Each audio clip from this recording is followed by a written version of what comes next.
raised in the Lone Star Land, with boots on my feet and dreams in my hand. A little sassy but a whole lot of grace. You'll see that fire when you look in my face. I'm a Texas girl with a heart so wide, family and friends always by my side. From the crack of dawn to the stars at night, I keep it real, keep my soul burning bright. Barbecue smoke, Friday night lights, cheering for the Astros under Texas skies. A little bit stubborn, a whole lot of charm. This big old heart will keep you warm. I'm a Texas girl with a heart so wide, family and friends always by my side. From the crack of dawn to the stars at night, I keep it real, keep my soul burning bright. Barbecue smoke, Friday night lights, cheering for the Astros under Texas skies. A little bit stubborn, a whole lot of charm. This big old heart will keep you warm. I'm a Texas girl with a heart so wide, family and friends always by my side. From the crack of dawn to the stars at night, I keep it real, keep my soul burning bright. From the bluebonnet fields to the city streets, every step I take feels like home to me. With a little sass and a lot of pride, this Texas girl's got nothing to hide. I'm a Texas girl with a heart so wide, family and friends always by my side. From the crack of dawn to the stars at night, I keep it real, keep my soul burning bright.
Gummy shoe prints, laid them down the street. Chocolate wrappers hiding secrets sweet. They don't miss a beat, they've got a knack. With licorice ropes pulling answers back. Twist the wrapper to reveal the truth. A sticky web spun by a candy sloop. No sour lies can escape the grip. These lollipops always crack the whip.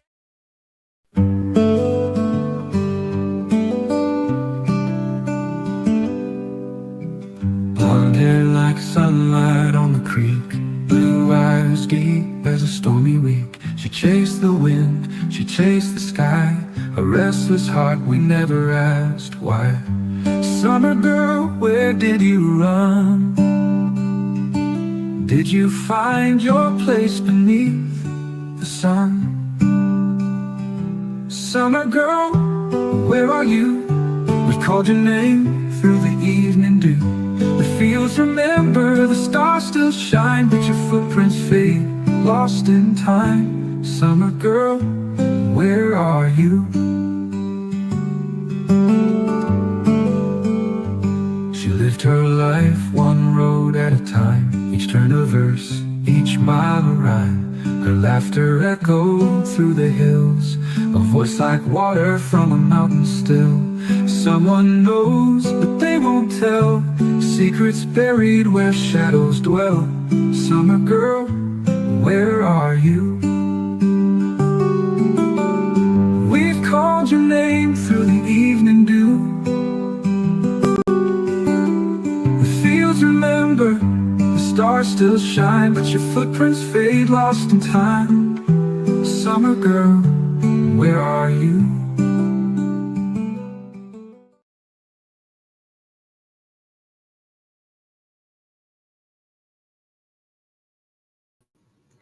Hello, my friends. How are y'all all doing today?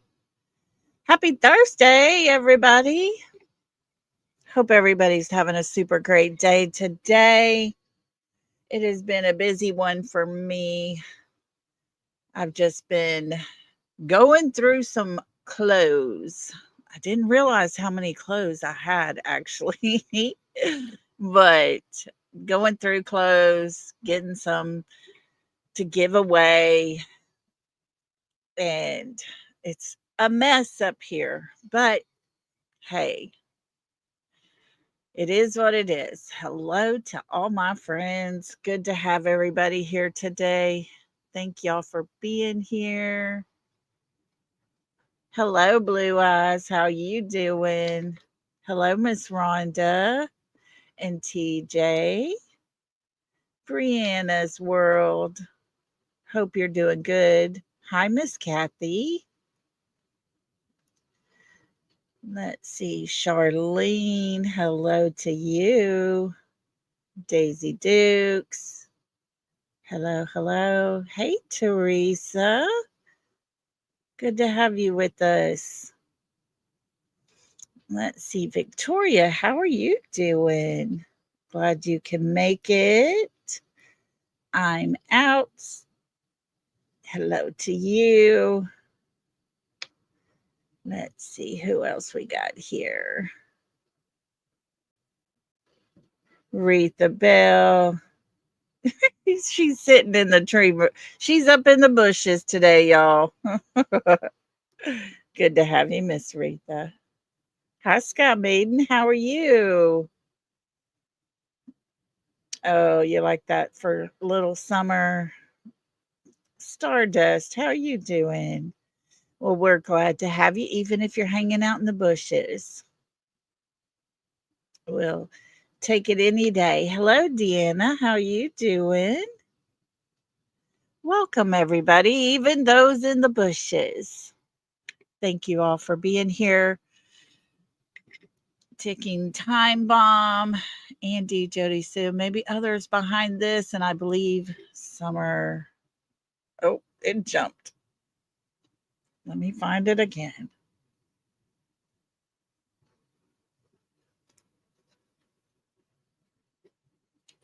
Is in Morrison Cemetery. Okay. A lot of people do. Look at Sky Maiden coming in, starting us off with a new membership. If you were gifted that membership, please tell our Sky Maiden thank you because that was so gracious. Thank you for that. And welcome to our new member. Welcome, welcome to the South. We break that good stuff out. We got enough to go around. So can I get a amen? Get down. Welcome to the South. Thank you so much, Sky Maiden, and welcome to our new member. We are so excited to have you as one of our lollipops. Thank you so much. Appreciate y'all. Um, let's see here. As always, do the things like subscribe, become a member. It's always so greatly appreciated. Trying to grow our channel here. We kind of got dormant after some hits on our stuff that we've been putting out, but we are strong and we will survive and we will move on and we will grow because we're putting out information for children, and that is our number one goal, is to get their information out there, to keep their faces out there. And little Summer, wherever she may be, she still needs to be found after all this time. And so we need to revisit her as well. Hey, Mimi Jean. Good to have you come in with us today. Hello. Hope you're well. If at any time y'all need to get in touch with me, my email is scrolling across the bottom. My Cash App and Venmo is there. That is 100% appreciated, especially this month. So anything to help the channel is amazing and is so appreciated. Now, today we are going to watch. Had one ready for us to watch, and I'm kind of unsure about it because I haven't made it all the way through, and I've been seeing some inconsistencies in other things they were putting it out. But we're going to do a different route today and go over and watch this story about little Summer because her story does need to be told. Her whole 5 years of living, I'm not quite sure. Yes, her age progression, it was beautiful. She was a beautiful little girl. And unfortunately, that blonde hair and blue eyes may have been just part of her downfall with the kinds of people that lived around her that were not so good. Now, before we start on Little Summer's case, I have something that I was going to read to you. I'm not sure if you've all seen it or not, but um, they have put out little Jaden Spicer's obituary, and I thought it would be nice to just go ahead and read this before we get started on Summers. It says Jaden was a bright, let's see, let me go one more here. Jaden Spicer, age 10, of Canoe, Kentucky, passed away Tuesday, August the 12th, 2025. He was born October 4th, 2014 at Hazard, Appalachia Regional Hospital. Jaden was a bright and energetic student at Highland Turner Elementary School in Breathitt County, preparing to enter the fourth grade. He loved life with a joyful spirit that touched everyone around him. Jaden enjoyed playing Fortnite and Roblox, was a big fan of Spider-Man, and spent countless hours playing outside, throwing rocks, riding the four-wheeler, jumping on the trampoline, and playing soccer, basketball, and baseball. He is survived by his aunts, uncle, sisters, brothers, and a like grandmother. He also leaves behind a host of cousins and many dear friends who will miss him deeply. Jaden was preceded in death by his grandmother, Shirley Faye Johnson, who lovingly raised him until her passing in May of this year. Jaden's playful laughter, kind heart, and adventurous nature will remain in the hearts of all who knew him. Though his time here was far too short, the love he shared will last forever. His funeral date and time will be posted as soon as available. I think it is very fitting that his mother and his stepfather were not mentioned in his obituary. And that's just my opinion, but God rest his soul. Anyways, guys, I just thought it was the right thing to do to go ahead and read that. And, the stepfather said that he was medically excused from school, that he didn't go to school. However, he was ready to enter the fourth grade. Another precious soul taken away, and sadly at the hands of the woman who gave birth to him. It's a cruel world out there for these children. And he was in a great place with his grandmother. unfortunately. At her passing, he was given back to the one person who had already harmed him. People need to do better for children. They really do. And with that being said, June 15th,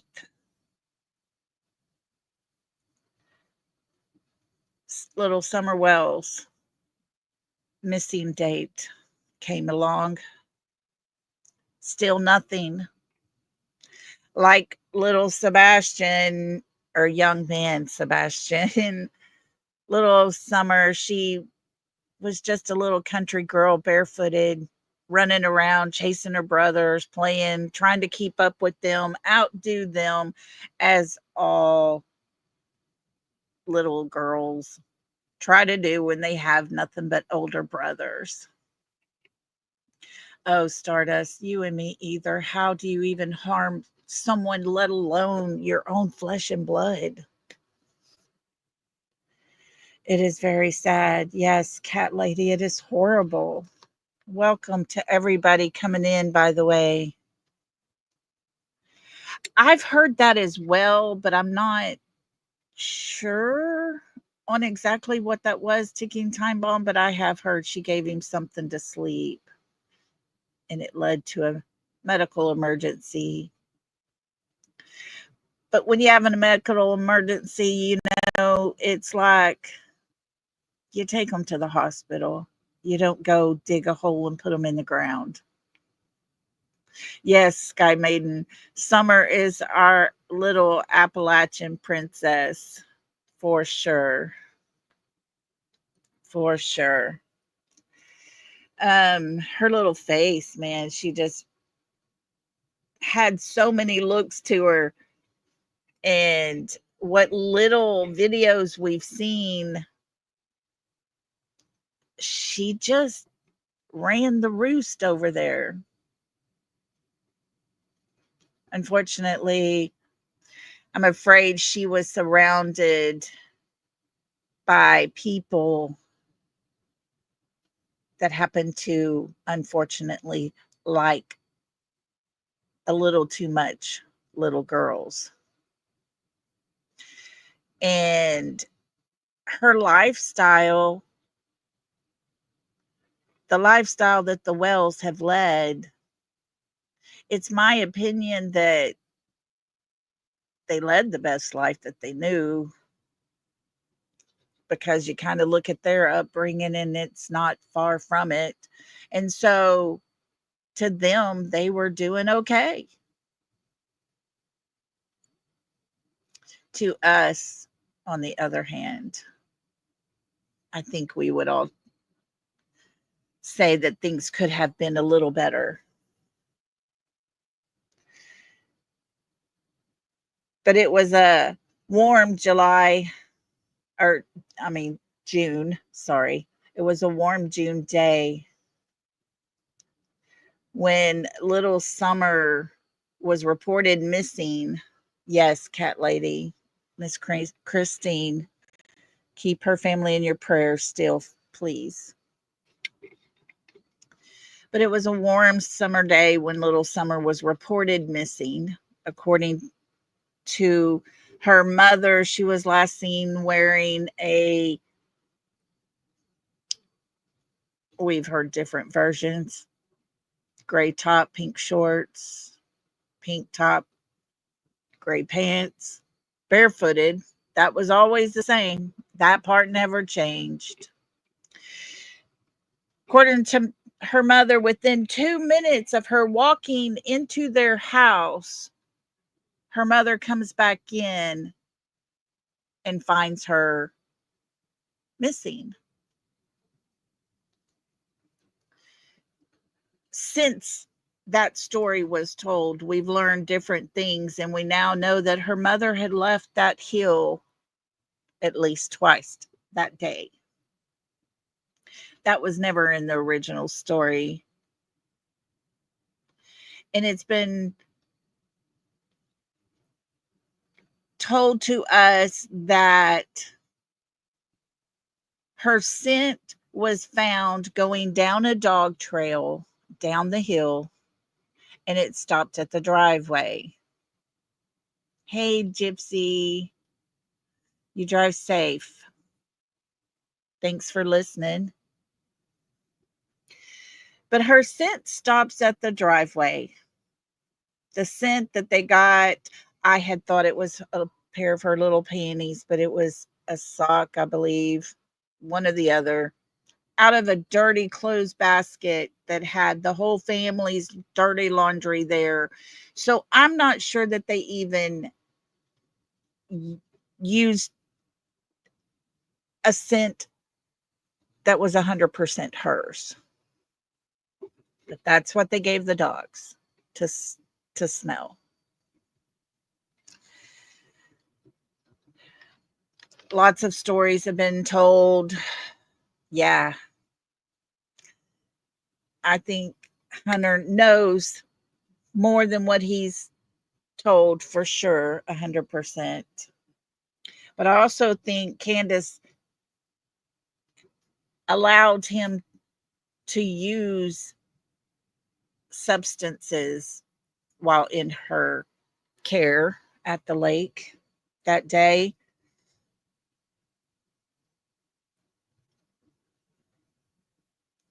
I'm telling you, somebody in that area does know for sure. Oh, cat lady, I hope that she is still with us, but then at the same time, I fear for what kind of life she's had to lead.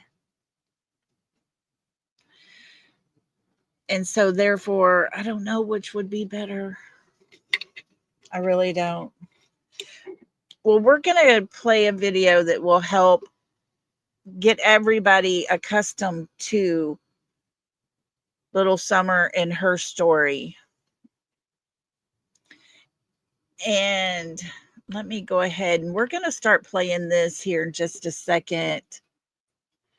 You know, I don't know that Fred Hill knows what happened to her.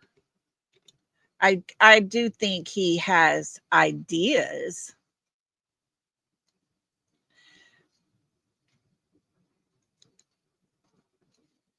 But we have the neighbor that lives right across the street that had all kinds of things she was putting out. But then she contradicted herself. I'm not sure. Who knows? But people know. I don't think it was one person. I think there is multiples that know. And what multiples those people are, I couldn't say. Yeah, that's how I look at it. I'm out. I think Fred is the least sus out of all of them. It does sound a lot like Sebastian's case, but the difference would be in the lifestyles that are led. But very similar. These children don't just disappear. It's not possible for them to just vanish. And I do believe after all the searching that was done when little Summer went missing out in the hills there in Tennessee, in northeastern part of Tennessee, someone would have found her. If someone or she had gone out and she had gotten lost in the woods or something, or an animal had got to her, there would be signs. You could just look at the birds and the vultures circling. Hey, Cool Gamer 2, how you doing? But that wasn't never the case. Let's see.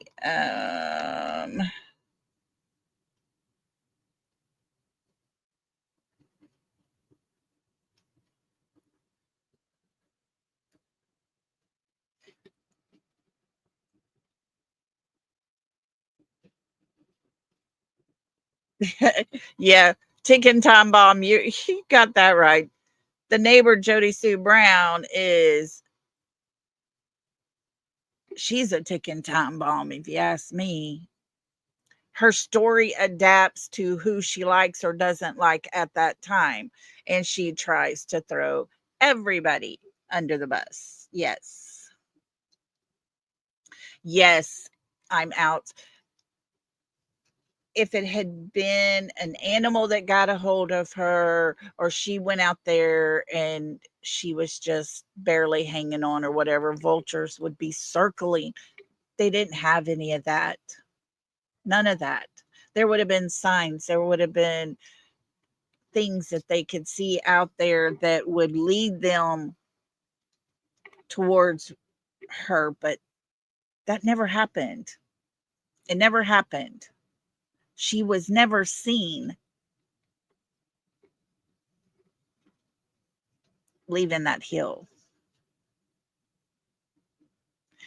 Therefore, in my mind, someone had to have drove her out of there.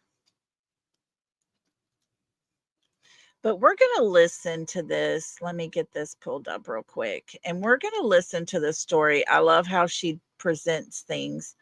And let me get this pulled up right here. It's Stephanie Harlow.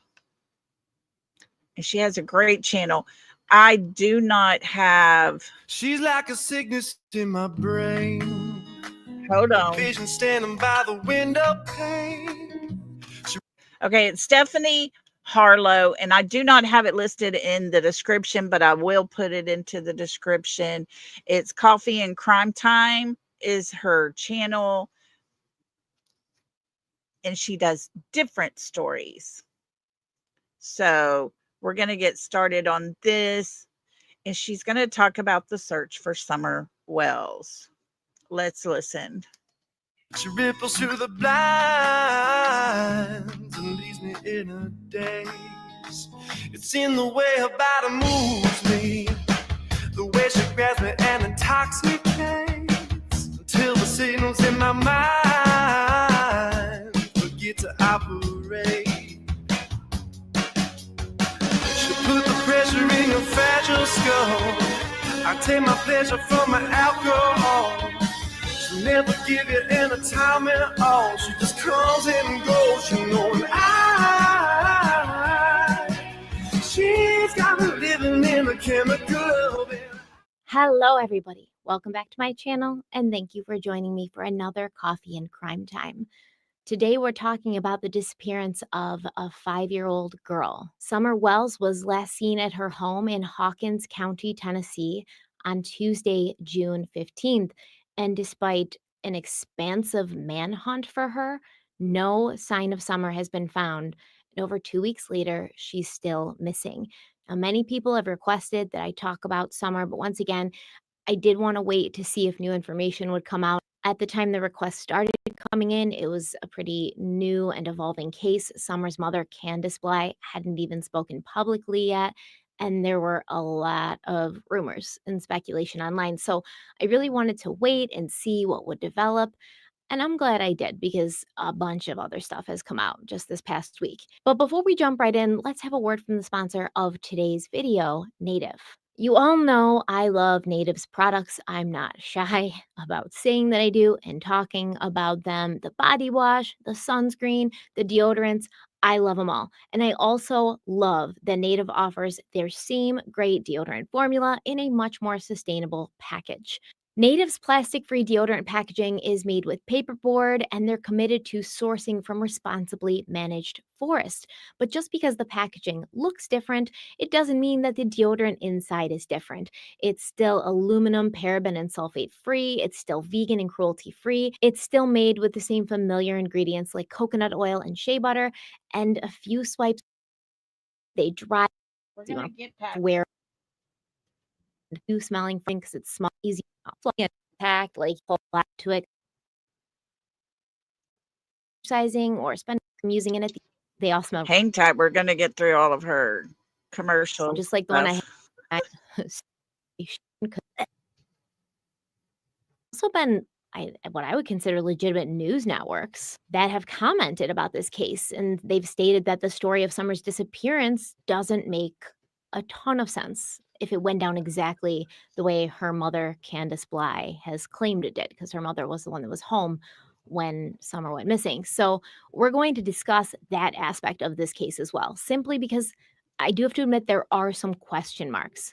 I don't know how I feel about this case, but I don't have a gut instinct where I would say, oh, I 100 million% believe that the parents are not involved. I do get those instincts sometimes, and I'm not saying that they're right. People are going to be like, what do you think? You're Sherlock Holmes with your instinct? No, I wish, but I kind of prefer Moriarty myself. But no, I don't think my gut instinct is like the end all be all. But I do have to say that it has been right in certain situations.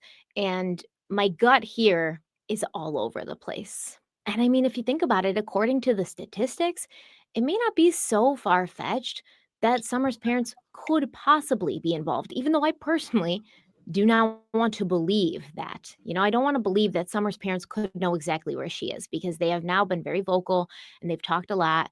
I don't want to believe it, but I never do. I never do. Even people like Chris Watts and T. Stout, don't you think that I would rather those people have not harmed their children or their stepchildren? But we do know that there are people out there who do this. Lori Vallow. Guys, I'm with her 100% on this, because no one wants to start off believing that a parent can harm their children. And that's the way I approach this. I wasn't sure about the parents at first. I didn't want to be that person. But as time goes on, her father, to me, is my number one suspect. And that's over all these years of going over everything that I can get my hands on and listening to the father himself, who tells us that law enforcement accused him of selling his daughter for drugs, and it about broke his heart, because he started to believe it. What? How? If you didn't do anything, how do you believe that? So that was my first time to actually say, oh my gosh, and then really start to dig in. But let's keep going with her. I love the way she presents everything. She's very honest, very upfront, and just does a really good job. Hello, T. Stout, Chris Watts, Casey Anthony, allegedly. When these current cases are happening, it's really hard to look at a pair of grieving parents and even think, much less suggest out loud, that they could be responsible. But it would be, I think, irresponsible reporting to ignore that possibility in this case. We've gone over these statistics in other cases dealing with missing children, but as a refresher, let's go over them again. On average, fewer than 350 individuals under the age of 21 have been abducted by strangers in the United States per year since 2010. So the stranger abduction is what we think is the most common, because when we watch movies and TV shows and stuff, that's what's usually happening. And as a parent, it's terrifying, because you wouldn't hurt your own child, but there's people out there who would. So it's very easy to kind of think that stranger abductions are far more likely when they're actually not. Now, 350, it still sounds like a lot, and it's definitely 350 too many. But when you look at the actual number of children that are reported missing a year, it's in the hundreds of thousands. So that leaves stranger abductions making up only 1% of those hundreds of thousands. 95% of kids end up coming home after running away or being lost, and 99.8% of them are found and brought home alive. The National Center for Missing and Exploited Children says that abductions by strangers are the rarest type of missing child case, and they're more likely to attempt to snatch a child on their way to or from school. So if a stranger is going to abduct your child, that's the most likely place it would happen. Now let's look at the stats for family. Okay.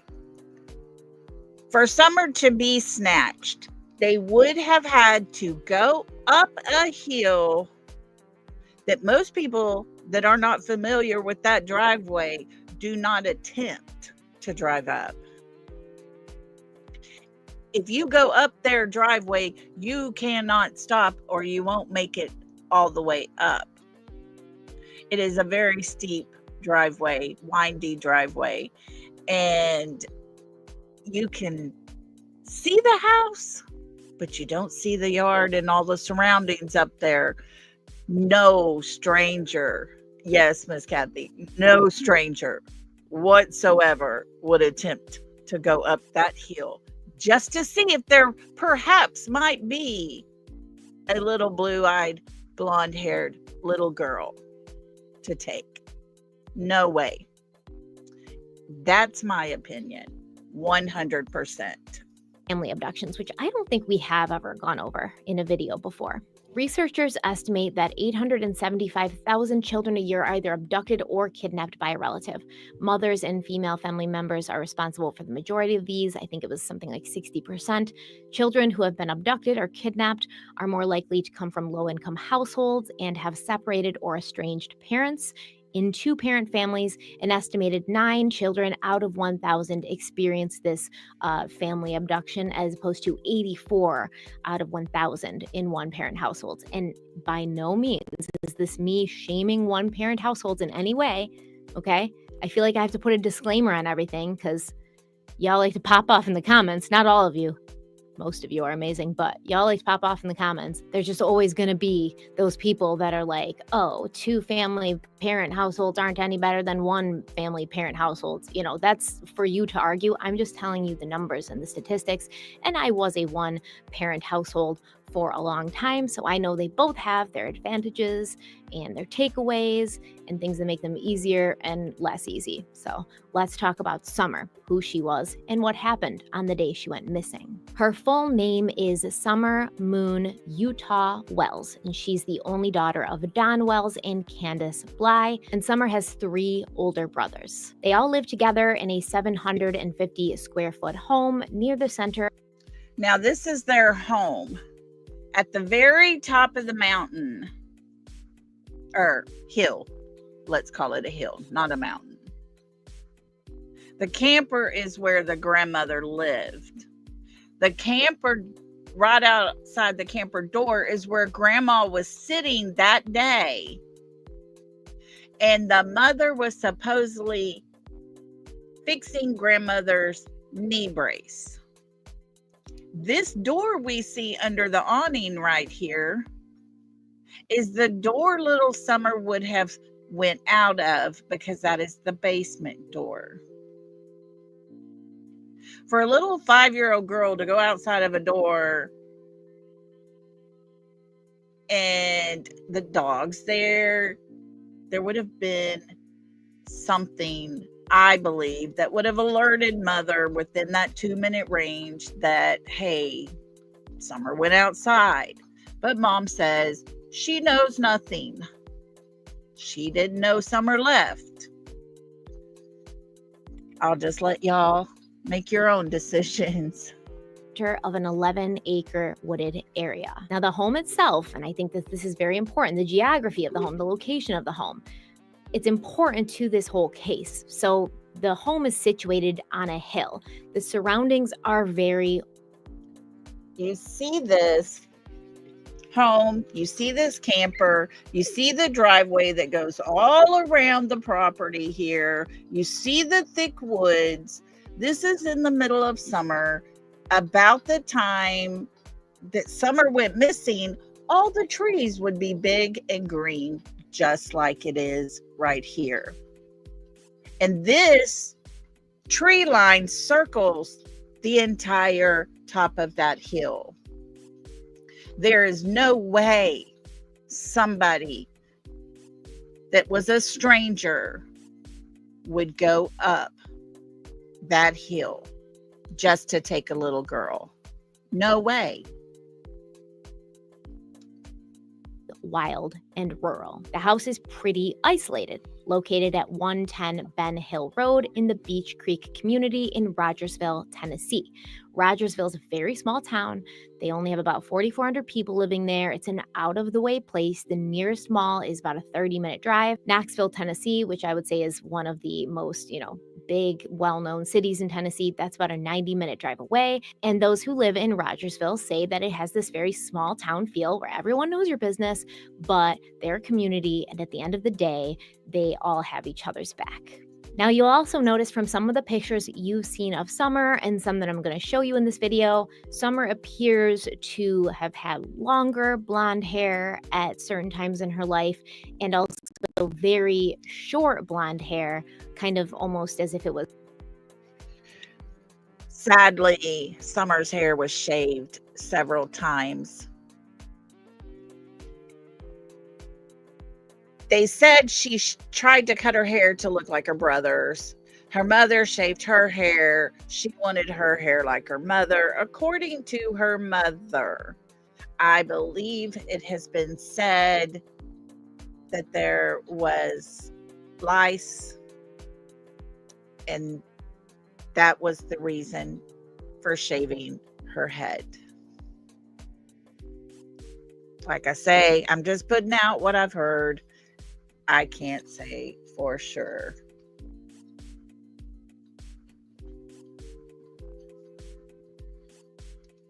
Was shaved or close cropped in some other pictures at different points in her life. Her parents have explained that Summer was kind of a tomboy. She liked to play in the mud, she liked to be outside, and she wanted to shave her head so she could look like her mother, Candace, who had shaved her head, and her 3 older brothers who also had very, short haircuts. She was a tomboy. I shaved my head. She wanted to have her head shaved like me and the boys did.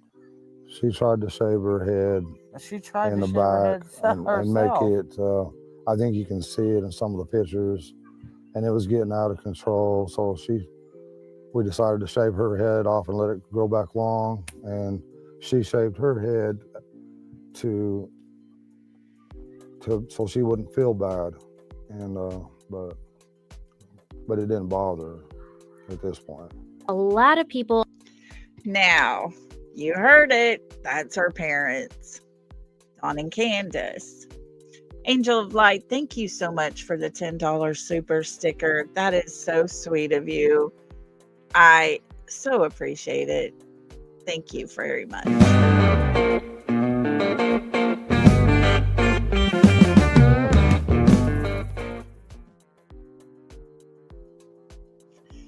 Thank you.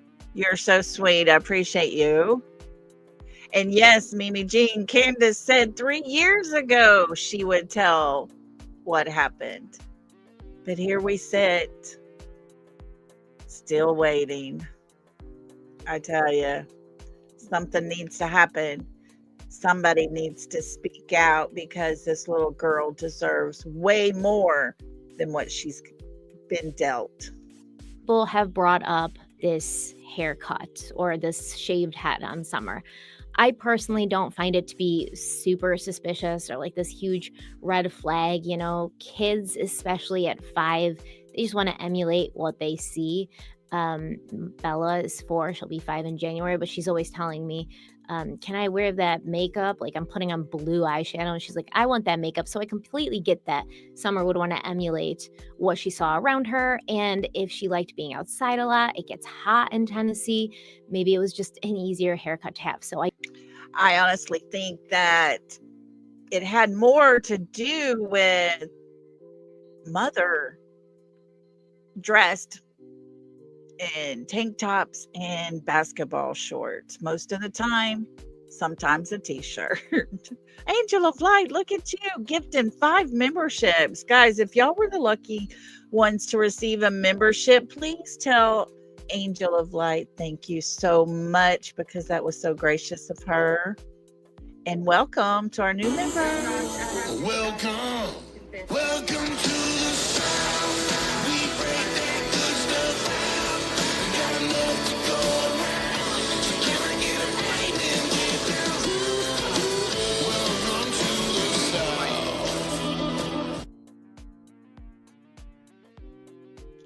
Thank you so much for that. That is so sweet and precious. But yes, I don't think little Summer had much of role models to look up to. And therefore, when she went to church and her teacher at church had the long blonde hair, dressed nice, she just gravitated to that. I don't at all think that that's suspicious on its own. Summer wasn't just a tomboy who didn't mind getting dirty, though. She also loved to dance and have her father twirl her around. Her parents said that she loved princesses and her favorite movie was Frozen, and she really, really wanted to be Elsa. She loves to dance. She would always want me. She says, "Daddy, hold my hand so I can twirl." And she would just like to twirl and twirl and twirl until my arm got tired, you know. But and you know, I put out there that one of Summer's favorite songs was Godzilla, and they say, you know, and they're jumping all over me about past tense was, you know. Well, I'm sorry about that. It's just. She also liked the song by New Breed. It was called House, My House. She sung that a lot of times when I play it on the TV.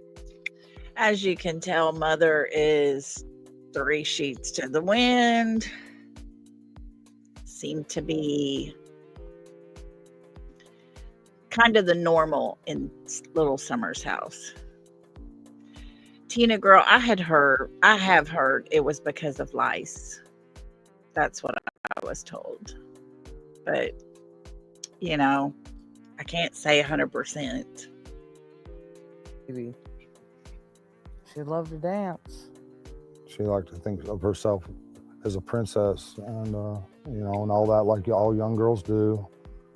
And she loved Frozen. She loved to be that Elsa, and I think she really loved to be in church because she felt a lot of love there. And I think you can't explain what that love is, but you feel it and you know it, you know, when you're young. And she felt that there, and she loved everybody in that church, or she loves everybody in that church. I should rephrase that, because they'll tear that apart as past tense, and I apologize again for that.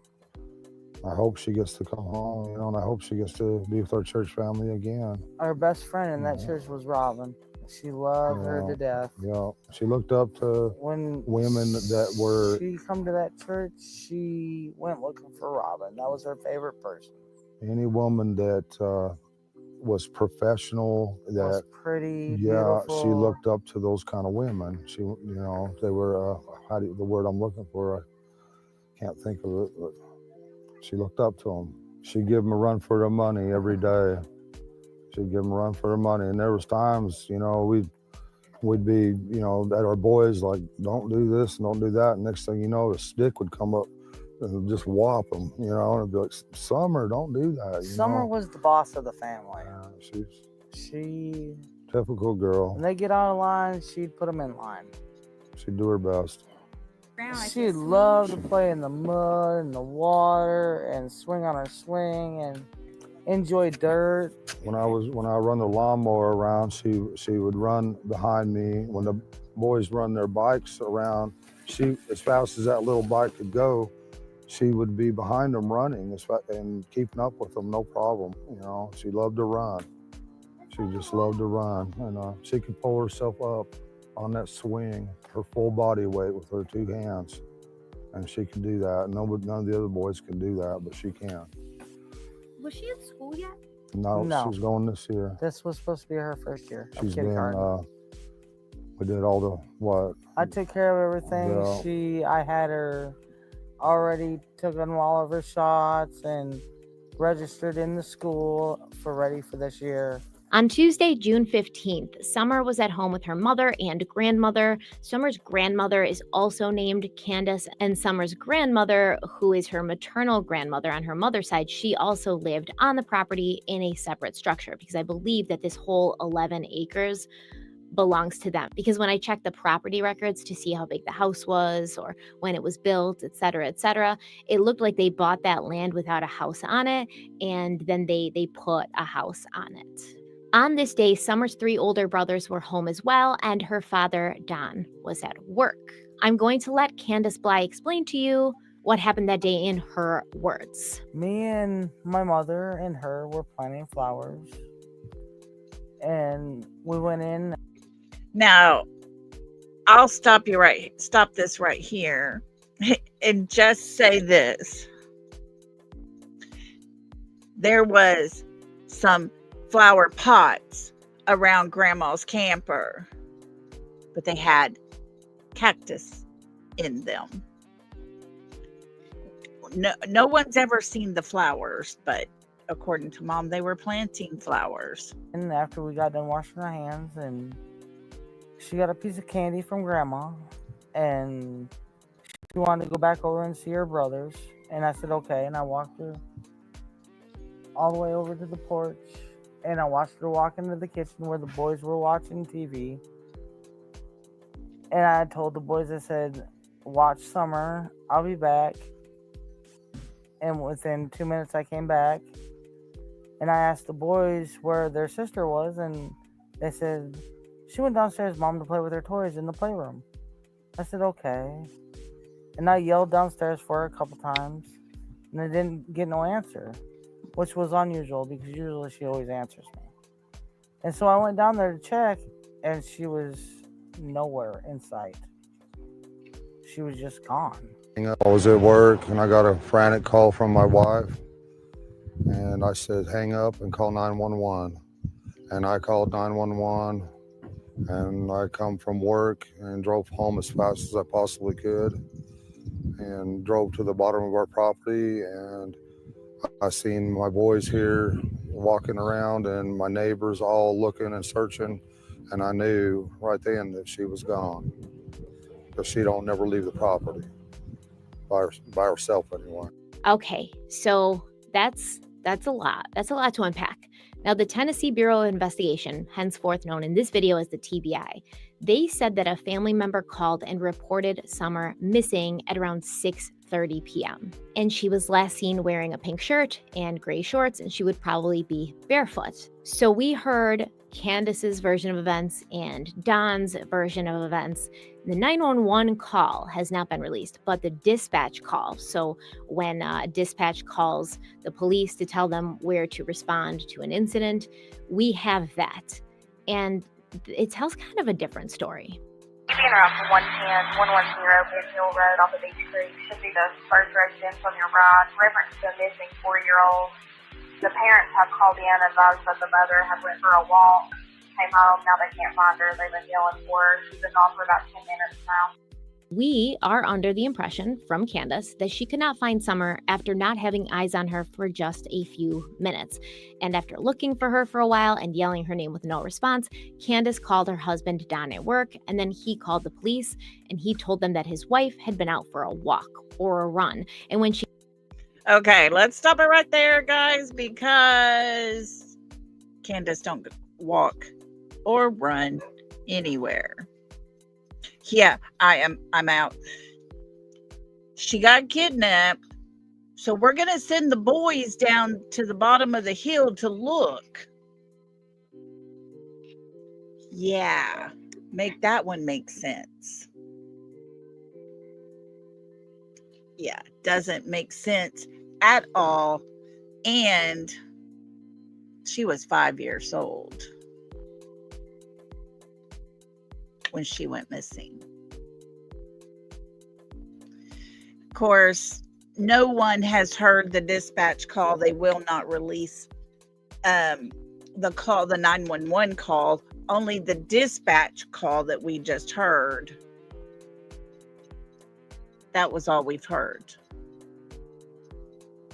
It's been said that her father was actually home that day because Mom, Grandma, and Summer left and was gone most of the day. The boys were supposedly at home, and yet it's very questionable. Let's just leave it there. When she got back, Summer was gone. Now, Candace, in her initial statement, says nothing about this walk. And later, when she does an extended interview, she's asked about this dispatch call and, like, why did your husband say you were on a walk? And Candace was like, no, that's not what happened. I do not go for walks around the property because I'm scared of the bears and the snakes and the coyotes. I don't go on walks around here or runs because I'm scared of the bears and snakes and even the coyotes. Why? Why can't I make any changes without an admin approval? Huh? You should try Monday.com. That are around here. In the initial statement, So yeah, mom does not go for runs or anything like that. She might me and you said it. I was just fixing to say she doesn't go on runs for her health or anything, but she might go on a rug run. And yeah. They do have bears in that area. There was a bear that had been spotted not far from Summer's home, just a day after, I think it was, or the day before or something. And, they live in the mountains areas out there. There are animals. But I'm not sure that's what took her away. in the initial retelling of that day, Candace mentioned also nothing about going for a walk. She just said they were planting flowers. Summer wanted to hang out with her brothers. Candace brought her there, came back a few minutes later. Summer was gone. This could just be a miscommunication, however. When Candace initially called Don, she just found out her daughter was gone. Maybe she was panicking or yelling or not able to communicate clearly because of her heightened state of anxiety. And her husband, Don, misunderstood what she was trying to say, therefore giving inaccurate information to the... Now, Candace was seen down at Fred Hill's driveway that afternoon before calling her husband. She was seen at 3:45 on camera driving down Fields Road. So, or was it Light Hollow Road? One of those roads she was seen driving down. They have her on camera. But she wasn't walking anywhere. And yet, Summer still hasn't been found. She made the effort to actually go out. I wonder if while she was driving, was her windows up like Katie's was when she was driving around her neighborhood looking for her son. Just similarities, putting it out there. To the dispatcher. There are also a lot of people who think it's suspicious that Candace called her husband at work before she called the police. I personally don't. At first, when I was just giving it a cursory view, I was like, yeah, it's kind of shady. But then I put myself in her shoes and I thought about it and I was like, okay, if I can't find my kid for 10 minutes, I'm going to be freaking out. But I do rely on my husband a lot to sometimes bring me down when I'm, off the wall or overreacting. So I understand that she may have called him just to be like, did you come and pick her up? Is there something I don't know? Was a friend supposed to come today? Was a family member taking Summer for the day? Am I overreacting or should I call the police? And then at that point, Don says he told her to hang up and call the police. But then he also said that he hung up and called the police. So I don't know if they both called the police or what's going on with that. So it doesn't seem super suspicious to me that Candace would call Don before calling the police. Because I think that in certain circumstances, I probably would have too, just to check and make sure there wasn't something I was missing. Now, the dispatcher also told police that Don was at work when he called her. He called 911, he got this dispatcher, and he told her that he was at work, but he was on his way home.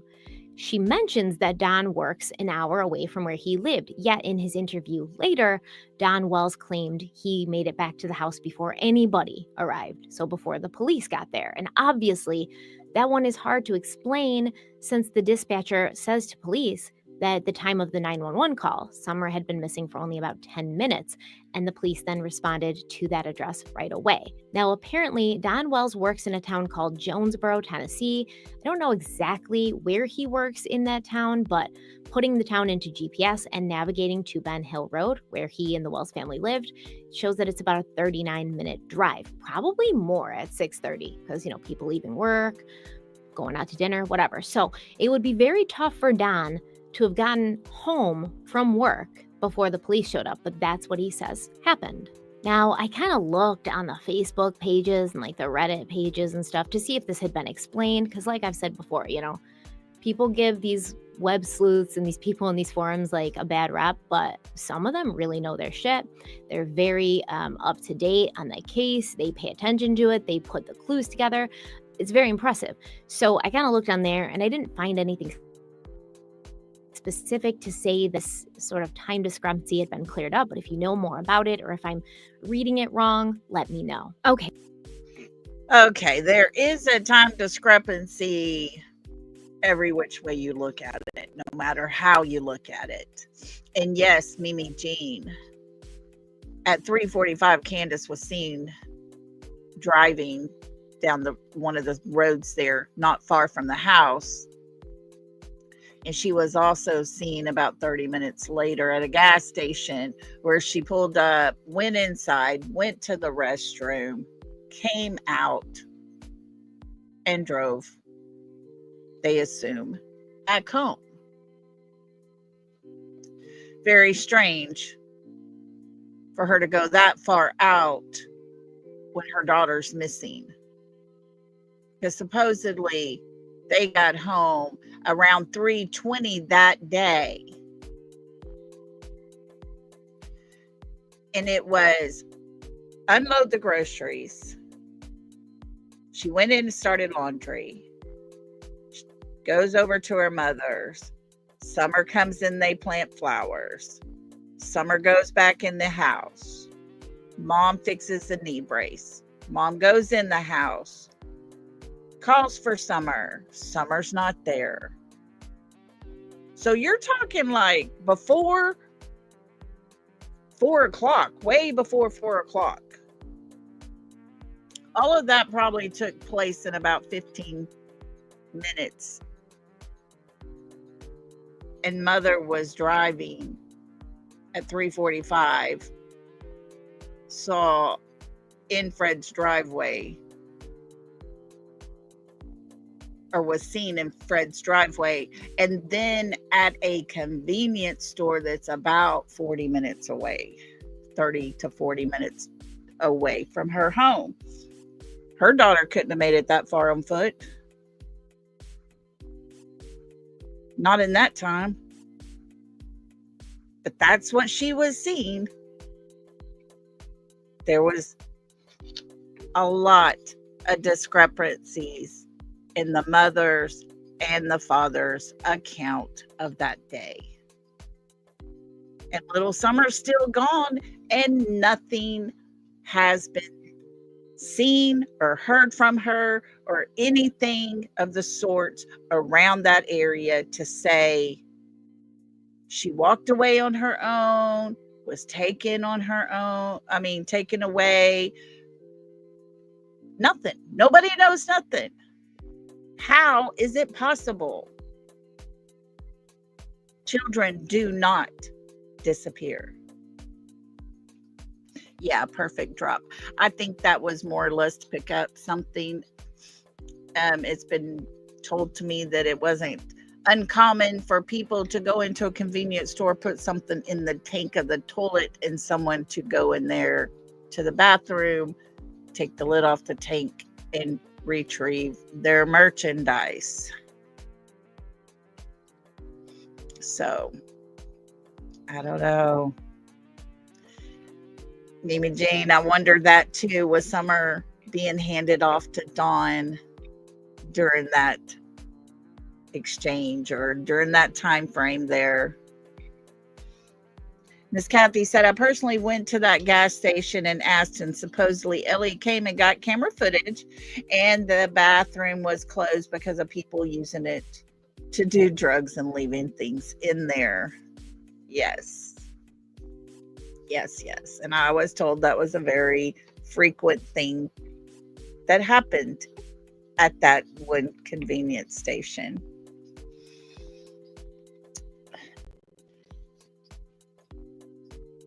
Hey, Texas Plain Jane, how you doing? Okay, so there's a few videos that were taken of Summer on the day she went missing that have been going around online, and everybody's speculating about them. So I am going to talk about them. The first one is this TikTok video that Candace Bly posted on her TikTok account around 12:34 p.m. on June 15th.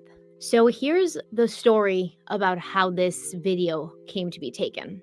Candace said that her mother, remember also named Candace, had knee surgery on the morning of the 15th. So Candace brought her mother to the knee surgery, and then afterwards they had to pick up a prescription from Walgreens. So they go to Walgreens, but the prescription's gonna take, 20 minutes or so to fill. Just an FYI, Grandma didn't have surgery. She had been having problems with her knee because the boys had kicked her knee. One of the boys had kicked her real bad in the knee. Her knee was hurt. She had seen to it. She went to the ER. Candace dropped her off. Because of COVID, they had to stay outside. But that's what that was about. So while they're waiting, Candace decided to go across the street. There's a park there called Warrior Path State Park, and there's like a little swimming hole. And Candace said, it was hot. While they were waiting for the prescription, she thought, why don't I let Summer swim? There was somebody else that was with them besides Candace and Summer's grandmother, Candace. There was a 15-year-old boy. Now, we don't know his name. Candace did say it in an interview, but it was blacked out or like beeped out, so you couldn't. That young man, his name is Hunter. He was a family friend. They knew each other very well. Hey, Kelly. Good to have you. Couldn't hear the name she was saying because he's a minor. And I'm going to play you a clip from the interview where the reporter asks her about this. And the reporter says, were you alone? And Candace says something like, yes, when we got home, we were alone. So it kind of seems like she was avoiding the question of whether this 15-year-old boy was with them. Candace said that the boy was with them because he was having problems with his grandmother and he thinks and then it's beeped out again. I think that she said bitch, but then, she's telling the reporter, like, I'm sorry, that's what he calls her. That's what he said. We were waiting on my mother's prescription from the drugstore at Walgreens on Fort Henry and Moreland Drive, and Warriors was straight across, so we just figured I'd take her over there to go swimming for a little bit while we waited on my mom's prescription. We weren't even there but 20 minutes. And so then Summer came back here with you later that afternoon, right? Yes. And so was there anybody else with you? No, not when we came home, no. Was there anybody else swimming with you? People, I think, had questions. Wanted to go with because he didn't want to be around his grandmother because, as he would call it, she's a... I'm sorry, that's what he said. And I said, okay, well, I got to go pick up Mom from the hospital, and then we got to go do Walgreens, and then I'll take you home. Well, we had to wait for Mom's prescription at Walgreens, so we just went up to Warriors. There was all kinds of trash everywhere at Warriors when we showed up. Yes, Morlock. And that's something. Makes you wonder, huh? Morlock is a family name that is around the area. And yes, me and you. She was definitely under the influence of something. Oh, yeah. Sheriff Ronnie Lawson is a big fat joke. And that is my opinion for sure. Yes, yes. And this is the last known footage of Summer that day, other than the milk jug picture. And I questioned that picture. but And I let Summer out to play. And we just stood there for about 15, 20 minutes. And then we all got back in the truck and went and got Mom's prescription. And I took him home. And then we came home. About how many hours was that before she was reported missing? You know, I really can't tell you all the time details because time gets away from you when you're trying to enjoy yourself. that seems to be the common thing with Candace. She didn't pay attention to time. Time was not something that she kept up with, obviously. But I thought it was funny how she made the comment, "We came home alone." There's been questions as to whether Hunter came home with them or not. So that was very, very sketchy the way she mentioned we came home alone. Is there anything else you wanted to address about the TikTok or any rumors or things you've seen about that or on that topic? I don't really have no more than that. So this 15-year-old boy, we really don't know who he is, what his relationship is to Candace and her family, but he was with them that day. Now later, this guy went to this area specifically to kind of like look around and see if there was any evidence, I believe, left over from what had happened with Summer that day, or if there was anything there that would indicate where she was. And he found a black garbage bag full of like alcoholic beverages. And so then there was rumors and speculation going around online that Candace had purchased this alcohol or these alcoholic beverages. I think they were like wine spritzers or something. It was twisted tea that she had bought, and she bought the THC vapes as well for herself and the 15-year-old boy. This has never been confirmed, but people have gone on her Facebook and found posts that she's made where she says, "Mommy needs her medicine," while she's holding an alcoholic beverage, to kind of make the leap that Candace would provide alcohol to this underage kid. Candace says in the interview, she doesn't directly address the rumors or the speculations or the fact that this guy went there and took this video of this garbage bag, but she says when we got there, there was all kinds of trash all over already. So she's definitely trying to let people know that whatever that guy found, that didn't belong to us. So after leaving Walgreens, apparently they went to the grocery store and then they dropped this boy off at home around 2:30. And this is a timeline that Candace herself gave. Then there's another video, a video that apparently was accidentally taken in the car on the way home after dropping the boy off by Candace's mother. And it's just a very short video of Summer asleep in the back seat. And she's kind of got her arms around like some milk jugs or something. And a lot of people speculated online. Okay, the milk jug picture. If you haven't seen it,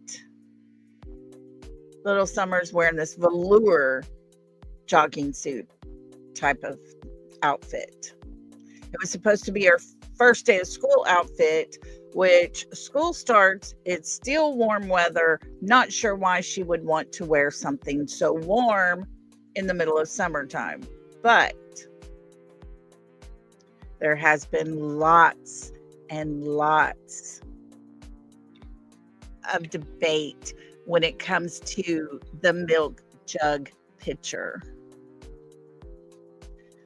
I question it.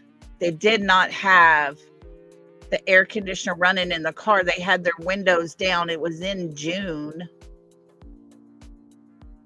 It was upper 80s.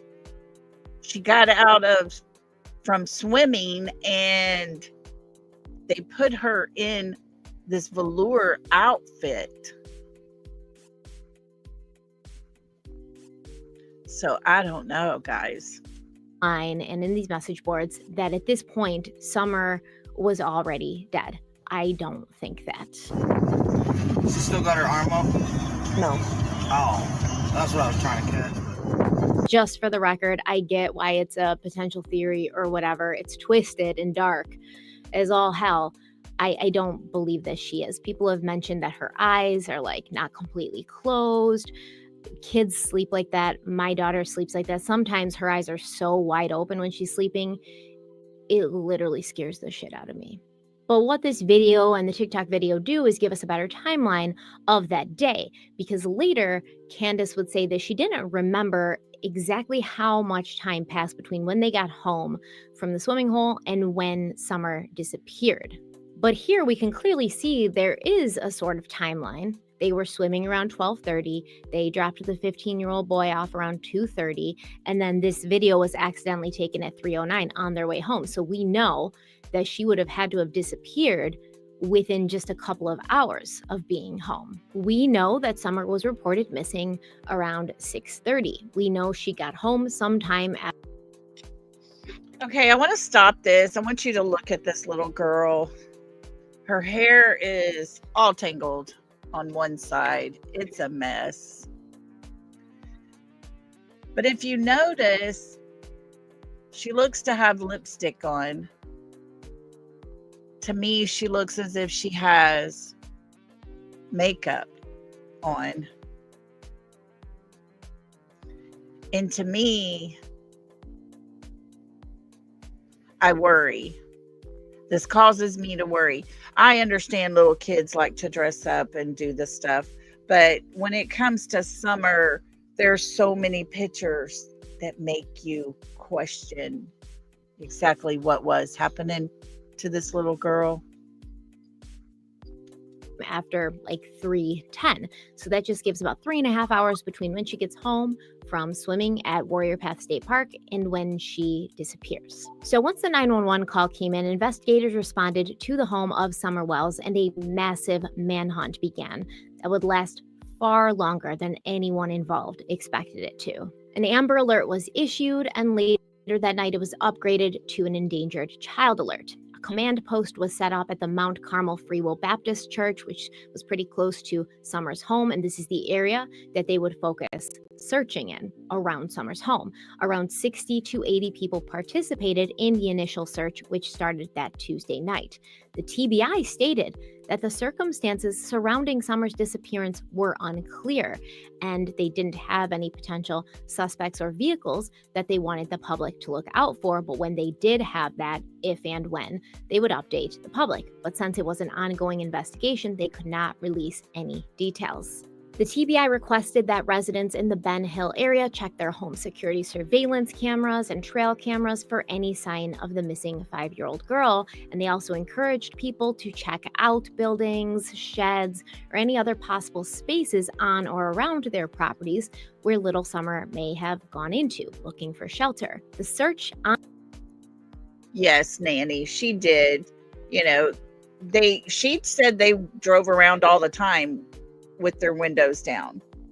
Didn't seem to be anything new. And, you know, she did say Summer was cold, and therefore they put on the little outfit and changed her out of her swimsuit. On Tuesday, for Summer lasted Hi, well Holly. after dark, but they found nothing. The next day, Wednesday, June 15th, the first press conference about Summer's case was held by the TBI Public Information Officer, Leslie Earhart, and the Hawkins County Sheriff, Ronnie Lawson.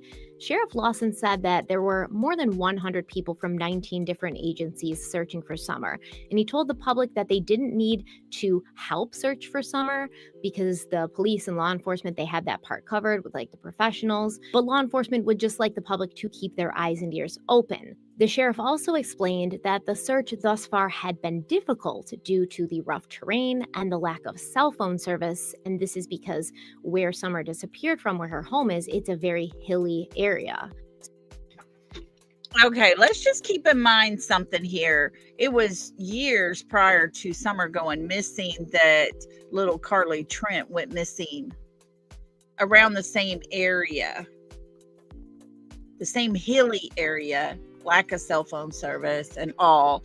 And there were 200 locals that volunteered to search. And this is the same sheriff that was sheriff at that time that allowed all of that to happen. He encouraged that. And it was actually volunteers, locals, out searching who found little Carly Trent. But when it came to Summers' case, he would not allow any outsiders, locals, to help search. And as a matter of fact, behind that Mount Carmel church where their headquarters for this search operation was at, there is a ranch back up behind there. They closed their operations they were doing for the day and offered every one of their riders on their horses to go out and search. And this man told them no. Yes, Carly was found alive. But this ranch that had expert riders that rode horses every single day, worked on them, knew the area, knew the terrain, all the things, were told no, they didn't need their help. But they allowed a man who had just been out of prison for horrible crime against a child that was in a diaper. And we'll just say barbed wire was involved in holding that child down. He just got out of the pen 2 weeks prior. He was allowed to get on his horseback and go out there and look for her.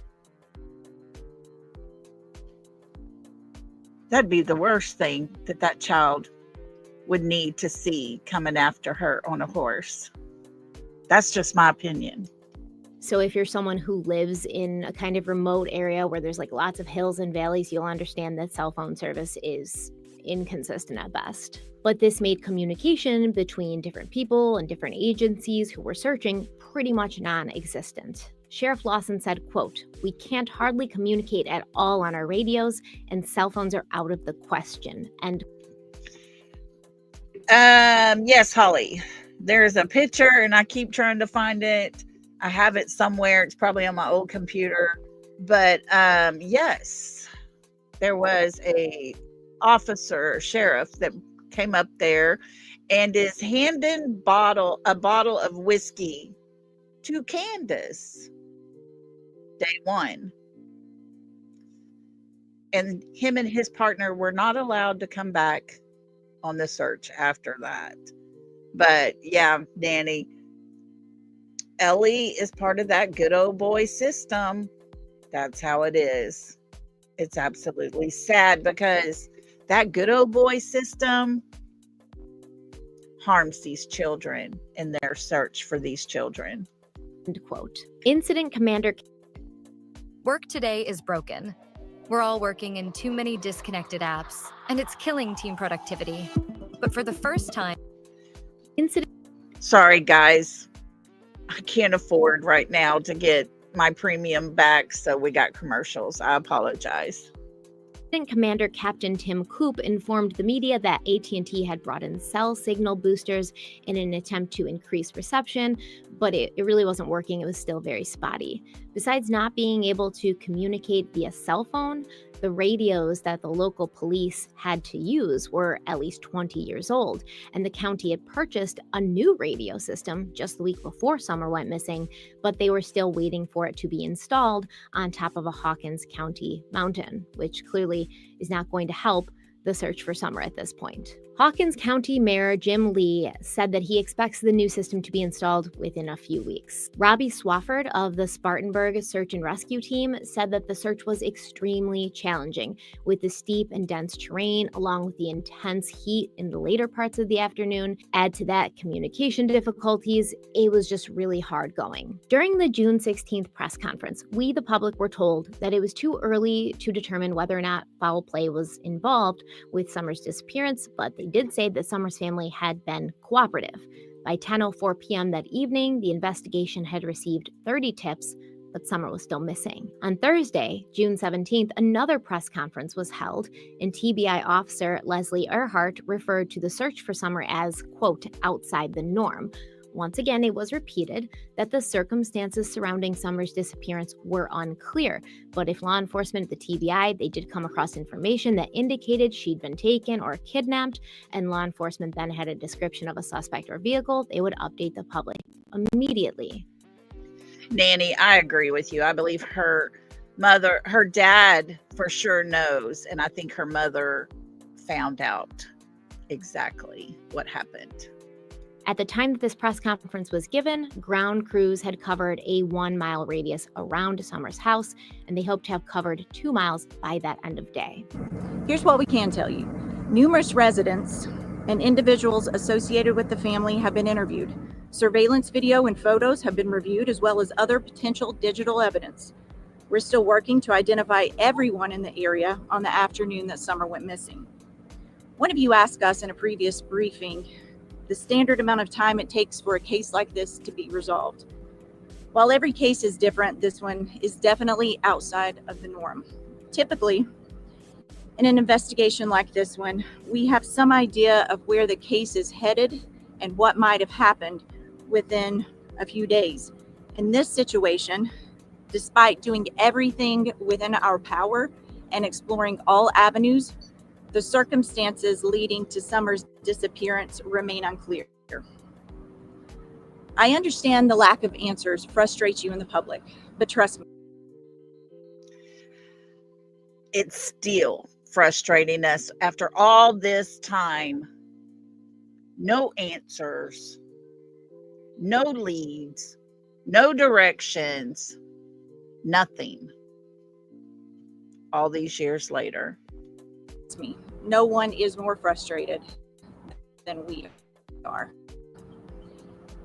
If we develop information that will lead to locating Summer, we will share that with you first and foremost. I know there's a lot of social media going on out there, a lot of detectives going on, but they're absolutely useless unless these people that's 100% positive calls 1-800-TBI-FIND. That means nothing. We're monitoring all social media and everything that you all put out from people that you all interview. And I assure you, you'd have to work very hard to find somebody that we hadn't talked to. They may not tell you. And we also did a roadblock, which helped at the same time that she was reported missing, to see if we come in contact with somebody that's been working that we could see. Obviously, there's nothing came out of that, but it's just another tool that we've used to make this happen. The rugged guys, we seem to be a distraction to law enforcement at times when it comes to cases.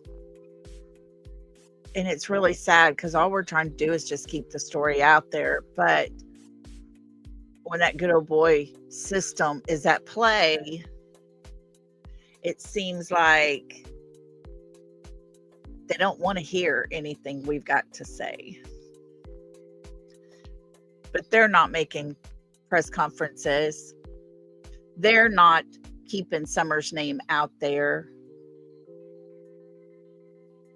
It's us.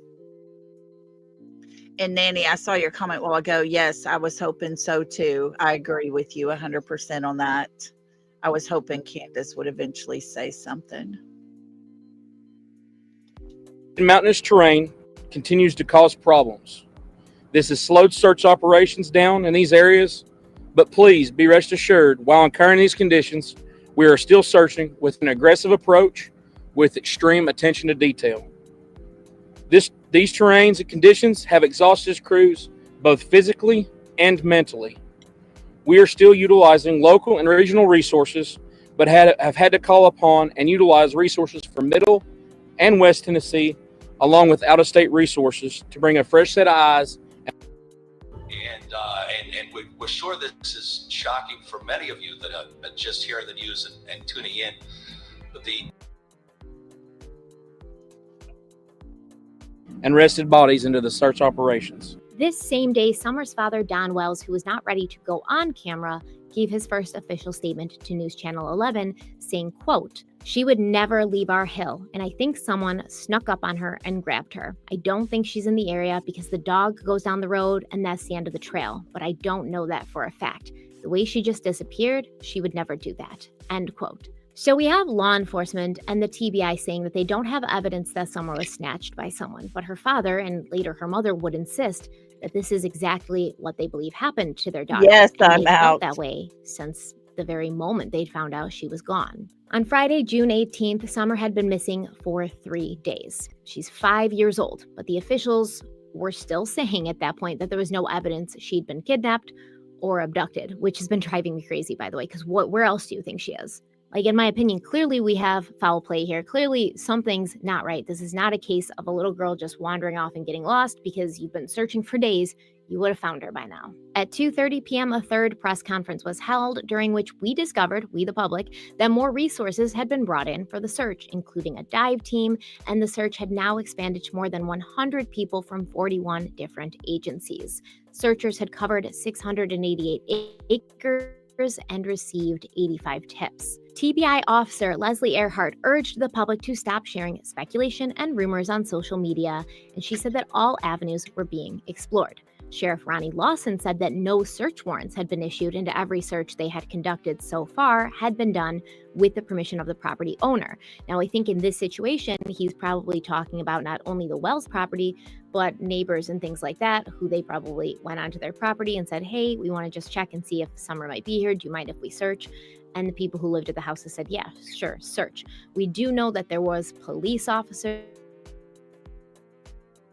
and a police presence of the Wells home, but according to the sheriff, there have been no search warrants executed, so we don't really know what they're doing, but we do know that they said they're going through like electronic evidence and stuff like that, so maybe they did take the computers and the cell phones of the family. We don't really know. They haven't released that.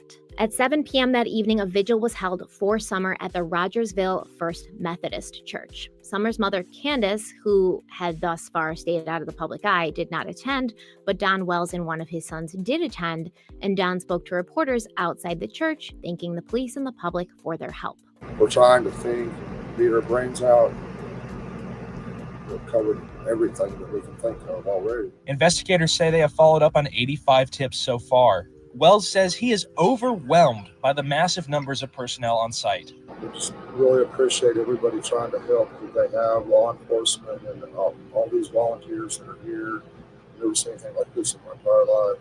On Saturday, the entire Wells family attended a service at the Kingsport Seventh-day Adventist Church. This was their church that they usually went to service at. Both Don and Candace were there with their 3 sons, and afterwards, Don Wells spoke about this experience, their first time going to church as a family without Summer. He said, quote, "They had a vigil for Summer, and they had all types of pictures up on the screen. Summer went around that whole church and visited everybody, and so when we first went in there, we both broke down, of course. Me and my wife both broke down, and we had to go outside. They've been very supportive, of course. Everybody has. Just missing Summer. I wish she could be here. The thoughts of her not being able to be there with the people she loves so much, it's heartbreaking." End quote. Don also commented on the amount of negative social media attention his wife Candace had been facing, saying, quote, "There's some pretty negative stuff online. My wife can't help but be on there because she's looking for clues. She can't help it. This negativity..." Okay, the negativity comes from the things that they say and the things they were doing while they're online, talking to other creators on a live stream while they're blitzed out of their minds. Folks,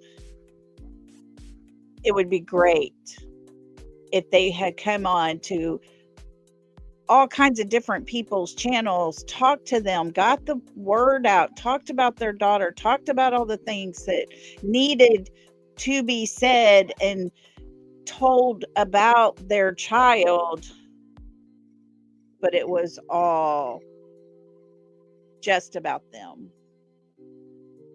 And they were never, hardly ever sober. is tearing her apart. That's why she doesn't want to do any interviews, because she's afraid they'll lash out at her even more. They're calling her Boswell something, but I can't remember what it was. Just all kinds of negative stuff, end quote. Okay, so some stuff to unpack there. And I want to be fair and tell you my thought process. When Dawn said that Candace was online and on these message boards, the ones that are talking about her daughter's disappearance, I initially was like, ugh, I probably wouldn't do that, because I know how vicious people can get online, especially in cases like this where a child's missing and there's suspicions of the parents. Like, I know. And I feel like that would just break me. However, thinking about it more, if she was looking for clues as to maybe who had her daughter or if somebody knew something, I could understand that, I guess. I don't know. Let me know in the comments what you think. If this was you, if you were in Candace Bly's position, would you be going on these Facebook groups and stuff to find clues or see what people were saying? Would that be something you would do? I can't settle one way or the other. It's kind of... I think it would be a great thing and a great tool to have to be able to get the word out about your child. But however, if you're going to be high as a kite on some kind of substance, whether it's alcohol or whether it is other things, we'll just say, that's not the place to go to, because you will be questioned, you will be criticized, you will be picked apart. When you come on and you tell stories about what happened to your child, and you can't get the same story twice, that's bad. But people could understand, okay, maybe there's a little discrepancy here, but it's basically the same. But when it's a repeat of non-information that doesn't match anything and doesn't make no sense, just like Katie Proudfoot telling 5 or 6 different versions of what happened after they got home from Texas Roadhouse, there's a problem. And people will question that. Kind of one of those situations where you'd have to be in it to know how you would react. Also, I mean, if you think about it, I'm not saying whether Candace is a good person or a bad person or an innocent person or a guilty person, but if you think about it, she was kind of right to avoid doing interviews, because when she did do interviews, that's exactly what happened. People picked apart what she said and have just analyzed her interviews an incredible amount. So that's exactly what happened. But if she's in any way for what happened to Summer, I guess that's a good thing, because that's kind of how Chris Watts got caught. That's how we all figured out that he was full of it, because his interviews, it was just so obvious that he was lying, and it was so obvious that his story changed, and he was talking about his kids in the past tense, and there's just so many red flags in his interviews. So maybe she avoided the spotlight and the cameras because she didn't want that to happen, but then she was like, well, I gotta go on or it's gonna seem suspicious that I'm not talking. Who knows? Now, who knows? That's the statement of the day when it comes to these kids' cases that we try to cover every single day. Who knows? Because the truth never gets told. What people seem to be calling Candace online is Megan Boswell. Megan Boswell is the mother of Evelyn Boswell, the 15-month-old baby girl who disappeared from Sullivan County, Tennessee in December of 2019. Now, obviously, and to be completely fair to Candace Bly and Dawn Wells, these are very different cases. I think the fact that Sullivan County is just an hour from Hawkins County, where Summer lived, maybe that gave people in the area a sense of deja vu. But really, to be fair, Evelyn was last seen in December of 2019, but she wasn't reported missing by anyone in her family until the following February, which is why Tennessee has just passed a new law called Evelyn's Law that will require parents to report their child's disappearance within 24 hours of determining them to be missing. And this applies. Poor little Evelyn. That was a very, very sad story. And folks, Tennessee has a problem. A very serious problem. And let me just say thank you for the Cash App. You know who you are. I appreciate it so much. Thank you. applies to children younger than 12. I think this law is a great start, personally, but in my opinion, 24 hours is still way too long. It's not 24 hours from when the child goes missing, but from when it's discovered by like their parents that they're missing.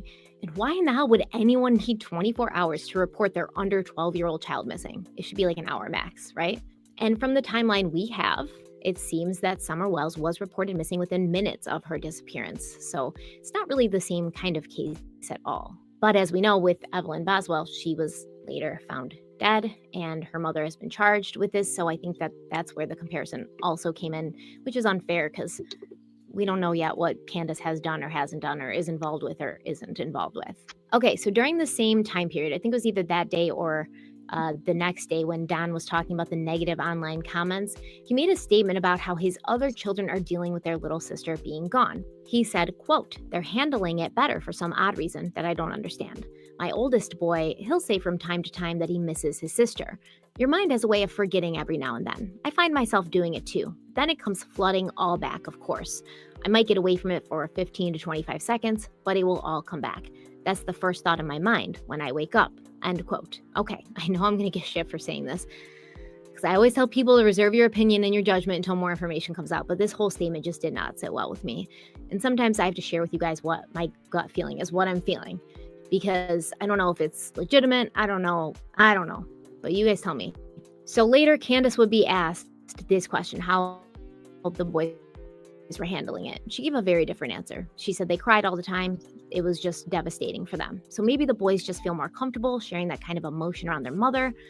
I don't know. Also, Don says that your mind has a way of forgetting things, but then it comes flooding back. But this isn't 2 weeks or 2 months or 2 years after Summer has vanished. He said this just after a couple of days. And I just don't understand or see how after only a couple of days, not knowing whether your 5-year-old daughter is alive or dead, not knowing who she's with or what they could be possibly doing to her, every minute that she's not in front of you, how your brain could let you forget that for even 15 seconds. I don't know. Of course, this is the type of comments that led to so many times people questioning Summer's parents. Her father started out in his very first interview with past tense when it came to his daughter. He's holding his oldest son so tightly close to him. The child looks just ravished with worry, upset. But yet he holds him there as if he has to show a loving father figure. That's the way I took it. And as far as her brothers go, I'm sure they don't forget. How could they forget? It was what led to them being taken away just weeks later from their home that they knew. I mean, you don't forget that. You don't forget your child. You don't forget your sister or your brother. Especially not knowing where that person is or if they're alive at all. Since I've started looking into Summer's case, it's been hard for me to stop thinking about her throughout the day. I didn't even know her, but just the fact that there's this little 5-year-old girl out there missing and we don't know where she is. And I just have these visions in my head. Like, is she crying? Is she cold? Is she alone? Is someone hurting her? Is she being fed? Is she starving? What's happening? It just constantly haunts me. So I don't know how Don Wells could forget for even 15 seconds or let his brain let him forget. I don't know. Let me know what you think in the comments. Am I going overboard here? Am I reading into this too much? It's very possible. Don Wells went on to repeat something that he says a lot, that he doesn't believe his daughter is still in the area that law enforcement was searching, which is the general area around their home. He said, quote, "I just appreciate everybody for their efforts because I know they're trying hard. They're not stopping, but I just feel that she's not in the area, and they know that. They still have to search." End quote. Okay, once again, your 5-year-old daughter's gone. You believe with all your heart and soul that she's been taken by someone, but the police are only searching in the general area of her house, your house, which you state repeatedly that Summer is no longer in this area. You say you know it, the police know it, but you understand that they have to search there anyways? If my kid was gone and I knew in my heart that she'd been taken, and I knew law enforcement knew she'd been taken, but they weren't out there looking for her, they were spending all their time and resources searching an area that she hasn't been in since the day she went missing, I would not be like thanking them or be like, oh, I understand why you have to search here, gotta follow protocol. No. No, and no, and no, and no. Once again, more of Dawn's ramblings that gets him into trouble. How does he know she's not there? How does he know that she's left the area? And he knows law enforcement knows. So how does law enforcement know? Once again, questions that are just left hanging in the air. It's sad, is all I can say. Yes, and Tina girl, I bet they do help him forget a lot. And just search here, even though we all know she's not here. I would not be that like chill and understanding. I'd be screaming from the rooftops that they need to expand their search. I'd be livid that as every minute, every hour, every day passed, my daughter was getting further away and police were still looking around my house now. Okay, just like within Sebastian's case, they searched a 5-mile radius around his home because they believed he ran away, as his mother stated. With Summer's case, they searched 4-mile radius.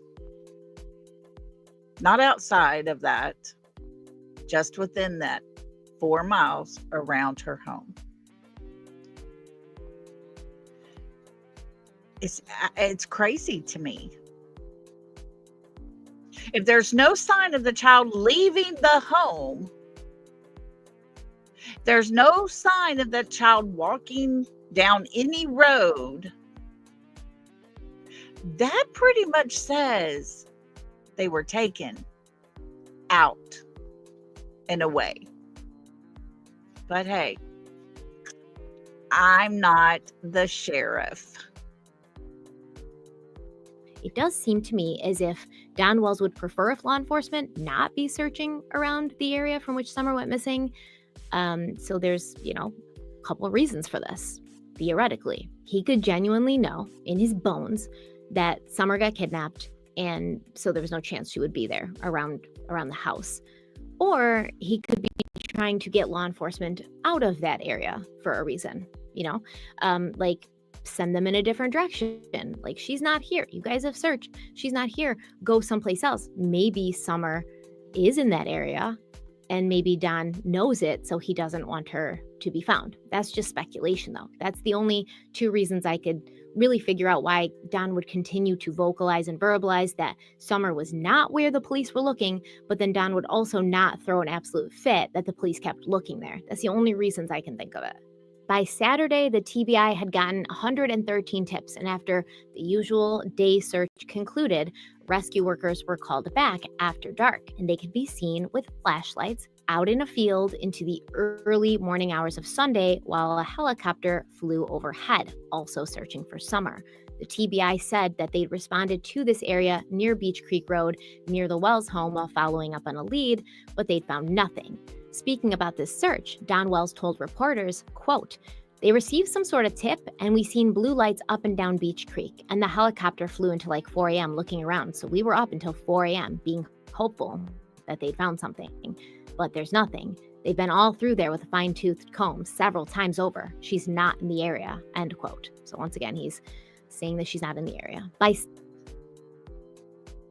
I believe Don is saying that because he absolutely 100% knows that she was taken away from the area. It's sad to say because I don't want to blame a parent, but when you have a father talking about her being in a dark room locked up, when you talk about, "I'll see her in the resurrection," when you hear a father say, "Well, her hair's grown out to her shoulders, you just really wouldn't recognize her now," When you find out that father has taken a crap ton of drugs from a flop house motel, along with one of their women that makes them money, dropped the woman off in Bristol and takes the rest of it home and sells it or uses it and does not return the investment from the woman or the substance. It makes you wonder when law enforcement says to Dawn, you sold your daughter for a drug debt. And Dawn, the father of Summer Wells, actually believes that and gets upset over that. And to prove a point, he gets his paycheck and goes and spends a couple of weeks at this place in Knoxville, just to prove he has money to spend. Make that one make sense. To me, you put all those things together in a nice big package and go ahead and put a bow on it because you got it all right there. That's my opinion when it comes to Summer's dad. I honestly believe there was a debt owed, and that little girl had been used in that way for a while, that he had to hand his daughter over. It's been said that he has told a couple of people that he had to sacrifice her for their sins. What kind of parent does that? What kind of parent will do that? It's absolutely disgusting to think that a father who says he loves his daughter and she was the only one that ever loved him, that he can just give her over to people in a place that was raided and there were young kids taken out of that area.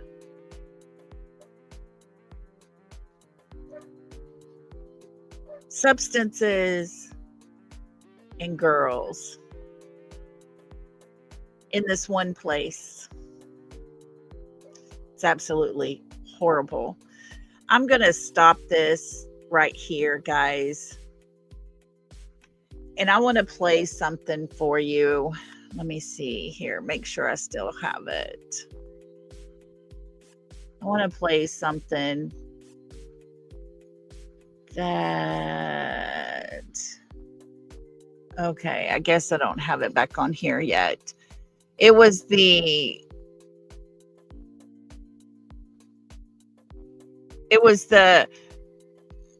show that I believe Cher was doing, and her father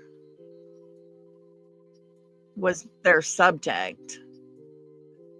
He was talking. Benny Keys was on there with him. And that's where he said, her hair's grown out now. It's almost to her shoulders. You almost wouldn't recognize her. Benny Keys looks up really quick. I don't think Cher caught the gist of what was said. And Benny said, so you assume. And Don caught himself and said, yeah.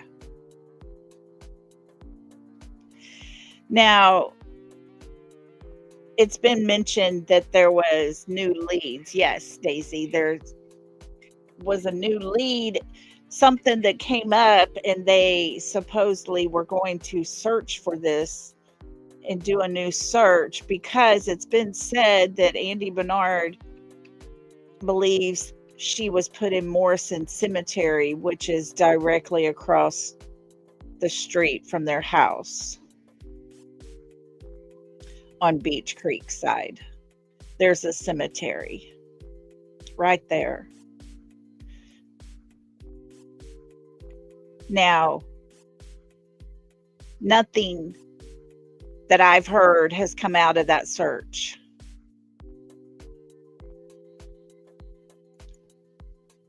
Was she unalived and placed somewhere? It is very possible. Was she taken to a motel where substances and women and children are paid for their time? It's very possible. I'm so on the fence as to whether little Summer is still alive or not, because all this time has gone by, and yet there's absolutely nothing.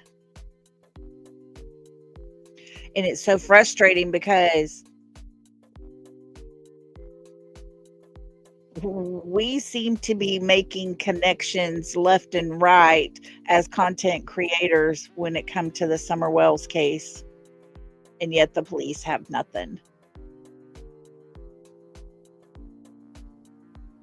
How is it? Very possible, Texas Plain Jane. That could be very possible. It was said by the sheriff of Hawkins County that they believe she had been moved several times. Why would a sheriff say that? Continue to look because we think she is being moved.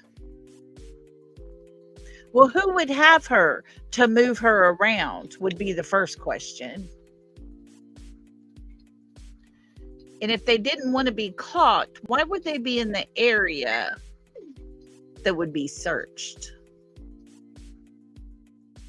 So many questions just loom in this little girl's case, and it's absolutely heartbreaking because just like Sebastian, Summer deserves the truth. She deserves her truth to be told. And once again, as in the Sebastian Rogers case, the people that know are all remaining quiet. It's so very sad because time just ticks by. Add another minute, add another hour, add another day, add another month. And these kids are still missing. Mimi Jean, I believe the parents do know. I really believe they know something. They are terrified of being locked up, and they will go down together to the day they die holding that secret, I'm afraid. It's just not right. A parent should sacrifice every ounce of their body, their being, every bit of them for their child. But yet, as with Sebastian's case and with Summer's case, still nothing, absolutely nothing. Nothing to even show they ever left the home. Yes, I agree. I agree, Texas Plain Jane. Both parents know. They know something. They know something. And they are The people that do know what happened to a child that has not spoken up is the bottom feeders of the earth, in my opinion. But guys, I'm going to let y'all get out of here. I hope you enjoyed her. She is so very soothing to listen to. Such a great channel. She does lots of different cases. And I just really enjoy the way she puts everything out. She's does it in a way that is not one-sided or the other-sided. But we're going to continue to stay on Summer's case. There's things that just need to continue to be told. Yes, they were adopted. The boys were put into foster care. They had a family, and I had been under the impression that all three were adopted. However, not long ago, we saw that the oldest boy had his picture and he was up for adoption. So I don't know. The parents did lose their rights to their children because they could not get themselves clean. Bye, Retha. Thank you for being here. Thank you all for being here. I appreciate y'all. These kids deserve their story to be told because their own parents are not doing much to help. So yeah, my puppy, she heard the kids are coming in and she is about to have a fit to get to them girls. Yeah. Two were, but the oldest wasn't. Yeah. Yeah, I think that's how it is. But guys, thank you all for being here. Like I said, Summer deserves to have her story told. Yeah, the boys said they didn't want to come home. Those boys got a taste of what it's like to live where you can take a shower by yourself and not with your dad and all your siblings. And they got a taste of what it's like to have home cooked meals and, a normal family life and good schooling and get a good education, things like that. So prayers to those boys that they continue to grow up and become strong, productive individuals in life. Yes, I just heard about that story today. I'm looking into it already. But thank you all for being here. I appreciate every one of you. I'll be back again tomorrow. So y'all come back.